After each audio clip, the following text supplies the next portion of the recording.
মুস্তাফার গোলামিয়তের পরীক্ষা দিতে এসেছি।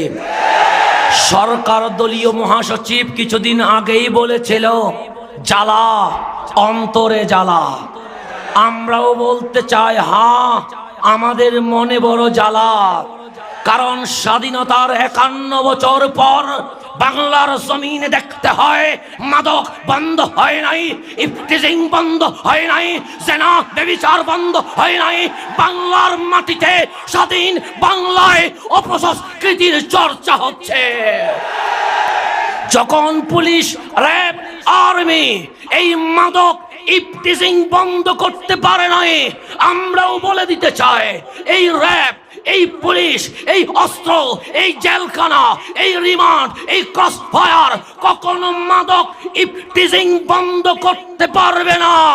আমরা মাননীয় সরকারকে বলে দিতে চাই, আমরা বাংলাদেশ ইসলামিক ছাত্র সেনাকে দায়িত্ব দেওয়া হোক, আমরা 1 বছরে বাংলার জমিন থেকে মাদক বন্ধ করে দিব।